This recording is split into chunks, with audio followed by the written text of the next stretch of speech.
Diane Martin is the first American Super Sentai Senshi. Diane Martin portrayed the character of the same name, aka Miss America, in 1979 Battle Fever J. This would make Diane the first American Super Sentai Senshi. Unfortunately, when people think of the first American Super Sentai Senshi, they think of Kane Kosugi, who portrayed Ninja Black Jiraiya in 1994 Ninja Sentai Kaku Ranger. Websites such as Wikipedia have listed him as the first American Super Sentai Senshi. This is incorrect. He is the first American male to play a Sentai warrior, but the first American in general would have to be Diane Martin, as she was starring in the role of Miss America in 1979. After completing episodes 1 through 24, Diane Martin left the role of Miss America halfway through the season and handed off her torch to the woman who will become Maria Nagisa. There are many different reasons that are speculated for why Diane left the show. Some people believe Diane Martin left the show due to her inability to speak fluent Japanese. At the time,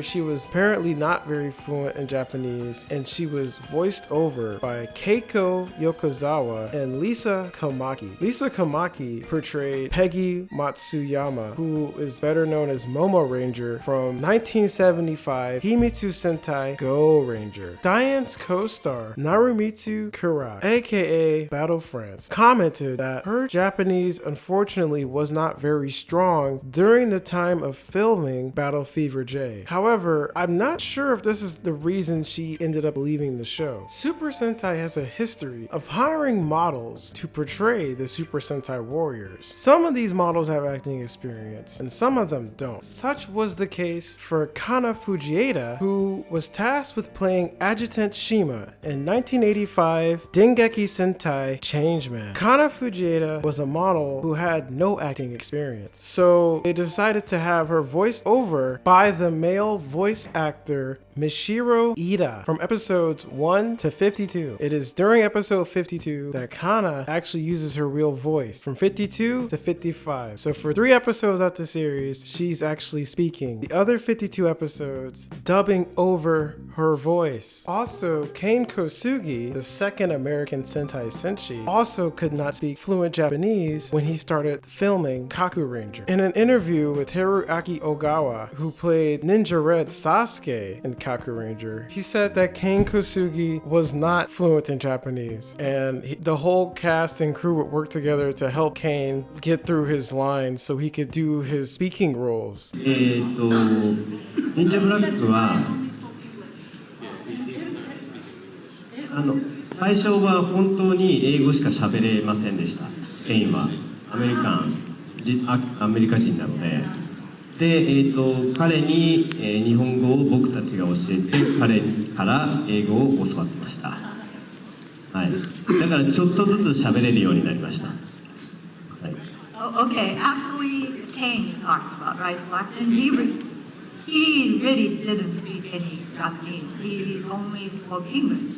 So we have to train him and teach little by little as he was acting. Toei has also stated that as well. They were looking for someone who was from America for that role. And Kane and his father, Sho Kosugi, were somewhat celebrities, so it was a good choice to have them. So with those 2 examples, I don't think the lack of fluent Japanese is the reason Miss America left the show. The reason that she has stated and has been stated other places is that there were scheduling conflicts as she was not prepared for the length of the show. People sometimes forget that Super Sentai takes place over a nice period of time, as it's 50 episodes, typically a movie and commercials and all these other things. So I think people don't realize that that huge filming schedule may be a lot to someone who has never really acted before. We now know why Diane Martin left the show, but why was she chosen to be on the show to begin with? So let's dive deeper into Diane Martin's history. Diane Martin was born December 19, 1961 in the United States of America. She was born to an American father and a Japanese mother. She came to Japan when she was around 12 years old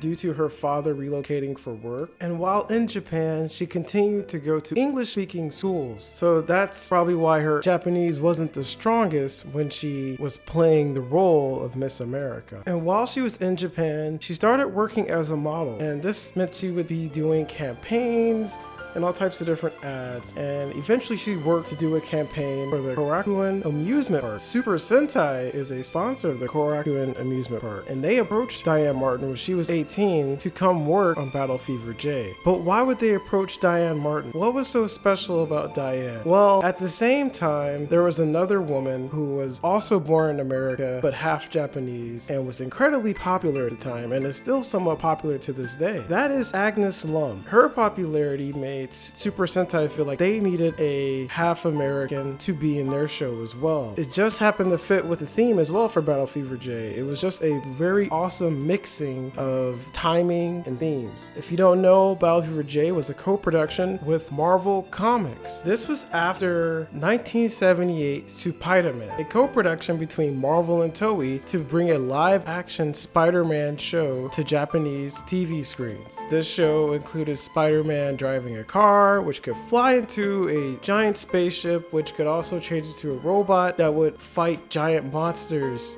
You know, the typical stuff. So this was a hugely successful show, and Toei wanted to work with Marvel to do other hugely successful shows, and the next show would be a Captain America show, because if Spider-Man worked, of course Captain America can work too. However, due to problems on the Marvel side, which were filming rights because they were doing a made-for-TV movie, a Captain America, also in 1979. So unfortunately, the plan to use Captain America and maybe a Captain Japan fell through, and Marvel presented Toei with Miss America instead. And Miss America, the Marvel superhero from the 40s, was the basis for Battle Fever J. So using Miss America as inspiration, Toei and Marvel worked together to develop designs for the team of heroes. This would include calling them Battlemen, aka Battle Fever J. They would retain the name Miss America to have at least some semblance to Marvel. With Marvel helping with the designs, you see with the concept art and with the finished product that Miss America definitely resembles a lot of the 1970s Carol Danvers Miss Marvel. While Marvel was okay with that, there was some issues in terms of using that design when it came to selling toys because it was so similar to Miss Marvel. But that being said, Battle Fever J took a lot of inspiration from the Marvel side, and one of the weird things I think people think of in Battle Fever J is that they have these eyeballs on their masks, and that's a tribute to the American comics. You see, when you think about American comics, you think about Spider-Man and Batman, these characters that have these huge eye masks. The Japanese wanted to tribute Marvel by putting these huge eye masks on their own helmets for their own superhero show. Toei did try incorporating visors with the Battle Fever J design, but since they knew they were going to put hair on Miss America's helmet, the visor design with the hair on the helmet didn't work out, so they decided to keep the eyeballs on the mask. So why is this important and why is this relevant to Diane Martin? It's relevant because Toei built Battle Fever J off of Miss America, and they chose Diane Martin to be Miss America. While Miss America was not the leader in the show, she was just another team member. The history behind Battle Fever J, it would not be what it is today without Miss America. I think Toei wanted to signify that in some way during the show. So one thing you'll notice if you watch the show, when the heroes transform into their Battle Fever J suits, every hero addresses Diane Martin by Diane, while the rest of Battle Fever J is addressed by their hero name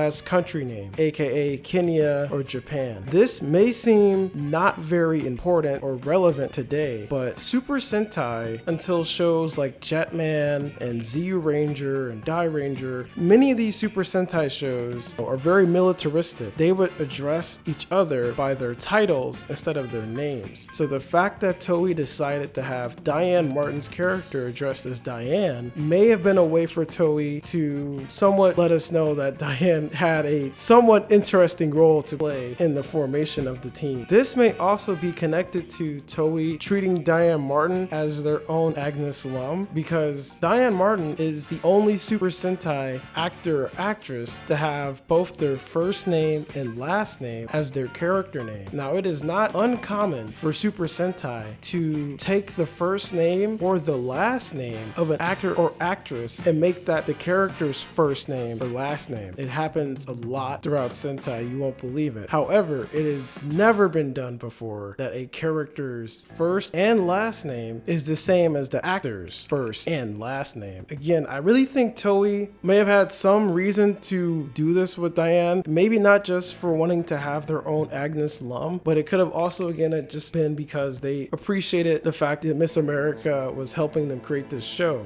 Again, you have to think about, like, they were trying to do a Captain America show, and that unfortunately fell through, but they were able to work together with Marvel and reshape it into a Miss America style of show. So it is very interesting that Diane Martin has their same name for her character. I would like to now address some of the elephants in the room. One of the elephants is Diane Martin's character in the show. Diane Martin's character in the show is introduced by her American father coming to help warn the Japanese Defense Force of Agos coming to terrorize Japan. They are trying to lure out Agos, and Diane is mistaken as Agos. Agos ends up murdering her father, and she pretty much decides to work together with the team to fight against Agos. Her father is killed by the main antagonist of the show. You would expect her to have a Time Pink style of character where she is relentless in chasing after Agos, but Battle Fever J is a very inconsistent show. People don't necessarily know why when they first watch it, but it's a lot of inconsistencies going on. If you go back to the first episode and the second episode, you have them dancing and fighting at the same time, because originally Battle Fever J, the heroes are supposed to dance, and when they dance, it's supposed to activate their cells so they become superhumanly powerful. That was the original reason why they're dancing. That was pretty much dropped after episode 2. So you have a lot of weird things that happen throughout the show that are inconsistent, but the show is still a really good show. I think Battle Fever J is one of the really greatest Super Sentais, but it's more of a Twilight Zone Super Sentai where you don't always know what you're going to get when you go into an episode. It's going to be good, but it's not going to be always consistent in terms of like what happened last time. It's more of a Twilight Zone, I think, in terms of having the same cast every time, but just having different circumstances for the cast to go through. So I think that's one of the weird things about Battle Fever J. When you watch the show and you watch Diane Martin's character, you would expect her to not be so relaxed and aloof, especially seeing how her father was murdered by Agos. I think that's just something, again, that when they were rewriting the show, it's the second collaboration with Marvel. I understand that things are just not going to be consistent. And I think that's probably the biggest downfall for Diane Martin's character, is that it's just not consistent. It really comes off as just weird. But I do think her character is really cool. I think Maria's character is cool too. I think both of them are really great characters. Going into the second half of Battle Fever J, it is trying to become more consistent, so I do think you do get a better Miss America story, but I do think overall the whole show is an amazing masterpiece. And I really appreciate the fact that Diane Martin was part of that masterpiece, and I appreciate what she brought to that show, and I also appreciate what Maria Nagisa brought to that show as well. The last thing I wanted to mention, I do have some videos of Diane speaking Japanese, and I have some videos for doing this actually after she left Battle Fever J. This is 1980. 白組赤組の皆さんも大変盛り上がりようでございます、はい、さあそれではそろそろ大磯ロングビーチマラソンスタートしたいと思います。両軍選手の皆さん頑張ってください、はい、さあスタートしました。僕も記念タイムを見まして皆さんの後追っかけていきたいと思います。さあ今トップを切っていくダイアン・マーチンちゃんがちょっと飛びでございます。今のところまあ引っかかってずっこけました。さあヒロミ君がまたトップに出たようですよ。さあハンダースも頑張っております。赤組も白がこの辺がダイアン・マーチンですね。はい今トップで優勝です。女性の方はダイアン・マーチン、そしてシェリーと続いておりますね。おめでとう。かなり男性と混じっても平気ぐらいのスピードで来たけどね、どこが一番大変でした？こっち手がすごく疲れてる。あ、そう。でもこれ自信あったでしょ、かなり。そうですね、体力には自信のあるね、競泳でも頑張りました。そして2位がシェリーから頑張ってもらいたいと思う。オリンピック並みというかですね、はい、第3のコール赤組ダイアン・マーチン、さあ